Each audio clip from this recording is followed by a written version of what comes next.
Well, welcome back into Talking Fitchburg. Join me today from Fitch-Rona EMS. We call them Frems here at Fact TV. It is my Frem's friend, It's easier to say. Patrick Anderson. Patrick, welcome back to the show. How are you doing? We're doing all right. Feeling okay? Yeah. You know, I'm everybody's doing all been right. sick lately. It is a time, we're hitting that cold and flu season again. We did hit that cold and flu season early, and here we are, in October, going into November soon. Like, that's the time when we should be talking about it, right? Yeah, I feel like last time we talked, we were coming off the summer cold and flu season. When has that ever happened? Right. It's, we live in a highly infectious time now. That's okay. It's okay. I was asking about germs earlier. It's okay. Germs are okay. This is for my wife. She was going to watch this and be like, you are full of it. But in all seriousness, I guess coming off of that summer high, like, are we still seeing high numbers? What are you guys hearing, or what are you seeing? Or is it kind of just like one went into the other because of school? Yeah, I kind of feel like that's that's what we see all the time. The summer one was weird that came through. That was abnormal, but absolutely coming back to school. That close contact with people, and we just kind of got that little spike again. Nothing too serious, but as we were talking earlier, COVID is back out there. I don't know that it ever went away. No. Fortunately, it's not seeing, again, what we saw how many years ago now, 4 years ago. It's truly just, even the CDC now really just treats it as just a highly infectious upper respiratory infection. So that's what it is, right? Cover your mouth, stay isolated, wash your hands. Well, and I think it's so weird to talk about it because we've come from some extremes, but the caveat here is the vaccine. And like getting the flu vaccine now, like, you can get both arms hit in the same time. I mean, what's a better bonus than that? Right, absolutely. A 2-for-1 special. Two shop stop, something like that. Two-stop shop. Ooh, I don't know if that works, but. But it is, yeah, 'tis the season. It's October, so probably I think they've been giving them for the last couple of weeks now. But as your health provider will tell you, the vaccinations take a couple weeks to build that immunity up. So now is the prime time to go in and get the flu vaccine, the COVID vaccine, whatever the variant is on either one of those. If you're a vaccine person, right, to get that now, get that immunity built up as we start to head into especially the holiday season. Travel has been huge. I am personally experienced travel. Came back, got sick. About a week later, some friends traveled, came back, got sick. So around people, wash your hands, cover your mouth. I've seen everybody's probably seen a rise in mask wearing out in the public again lately. So, just protect yourself, especially the populations we talk about, the elderly population, the young population, and those who have those underlying disease processes. Yeah, well, I think it's good. I mean, next time I have you on here, we'll be talking holidays already. And, so given that the holidays are coming, I mean, trying to get ahead with the vaccine stuff works. Want to stay healthy. Yeah, and I would say this too, if you're getting kids vaccinated, make sure you call ahead, because we set up an appointment and then got there and they're like, we don't have that dose for that size kid. I'm like, dude, just take it off those. Anyway, excuse me, call ahead and make sure that you have that. All right, we do also want to talk cold weather. We've kind of got tickled with the cold weather a little bit. So I said, hey, let's talk about cold weather emergencies as we kind of go into that season. Yeah, I know it's a little far away. Yeah. But cold weather is cold weather. Let's just start in general. When it comes to cold weather, we talk things about frostbite, hypothermia. In general, what would you say is, you need to get out of the element because of X, Y, Z? Sure. And, that big thing is if you have the ability to get out of the elements. So that's a really good point. Yeah, you can start there as we talk about, we talk about food insecurity, heat insecurity is a huge thing as well. So making sure you're watching friends, family, neighbors, that same vulnerable population we just talked about, making sure they have access to heat or adequate heat. But we say body temperature is 98.6 degrees, so anything less than that can cause hypothermia. So even in the summer, swimming in a cold lake can cause hypothermia. We don't think about that.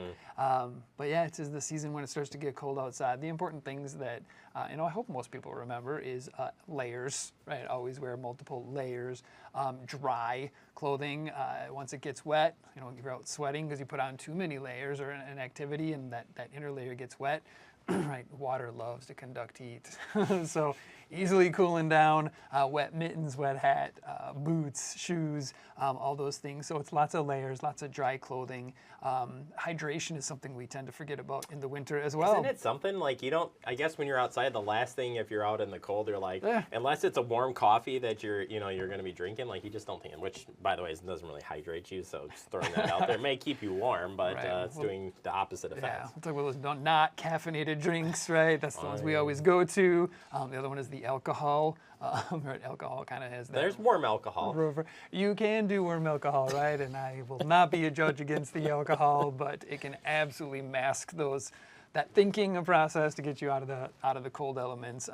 Maybe a little bit more risk-taking options when we get out in those elements. So yeah, it's don't forget to hydrate, especially during winter. Like I said, we don't Very interesting. think about drinking when it's cold outside, just when it's hot.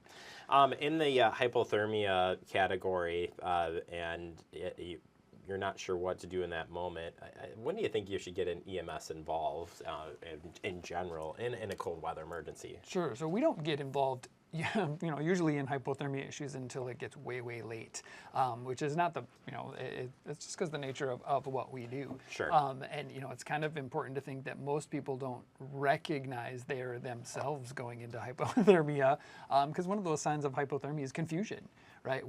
You're not thinking straight, and we can talk about those signs and symptoms of that person next to you, right? They're just not acting normal. They're confused.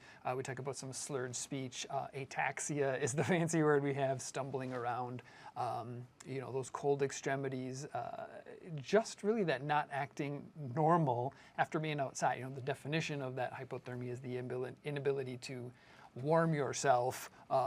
As we talked, that could be at 80 degrees. That's less than body temperature. But it's recognizing that people you're with are experiencing those symptoms and get them inside somewhere warm. If that proceeds to, doesn't go away once we start getting them warmed and they're still confused, because you can also have other medical emergencies. Right. And I know this is complicated. I'm so glad you're Right. navigating it, because Right. you're like, well, Jeremy, actually, you could go this way, and this way. And we said you can be in a car accident, have a stroke, be drunk, and have a diabetic emergency all at the same time, right? And it's cold out. And it's cold out. So it's recognizing those symptoms, getting them warm. If they don't resolve, absolutely call 911, right? And that's after getting wet clothing off, putting warm clothing back on. Something to remember else is we don't want to put these hot water on anybody. Say when we talked about frostbite, we just want to keep them warm, because as you think the ability to feel cool extremities and you put hot water on that, we can potentially cause burns because you're not feeling how hot the water is. But mental status is a big one to look at. If they don't start responding again, they get worse. They become unresponsive, very confused, very sleepy. That's absolutely a time to call 911. And at the end of the day, if in doubt, call 911. We'll get there, we'll take a look and say, let's do this. There you go. All right, switching over quickly here to carbon monoxide, as we're heating the homes now too, Yep. maybe you haven't checked your furnace out in a long time, maybe there's a generator situation going. Whatever the case may be, what are the signs and symptoms of you might be getting some type of poison from carbon monoxide? Sure. So if you've been fortunate enough, we've held on. We have not turned our furnace on yet. I've got it ready to flip the switch, but I turned it on 6 months ago. it got Jeez. cold out there. A lot of it is we call essentially these vague flu-like symptoms. That nausea, headache, sick to your stomach, sweating. Essentially, it feels like the flu-like symptoms. The challenge here, or the thing to recognize here, is it's going to be everybody in your household. So more than one person at the same time, multiple people in your home, or somebody, if you're going to visit somebody who lives by themselves and you go there and it's a chronic thing, right? Every time you get there, or they've got this flu that has lasted, that's kind of unexplained.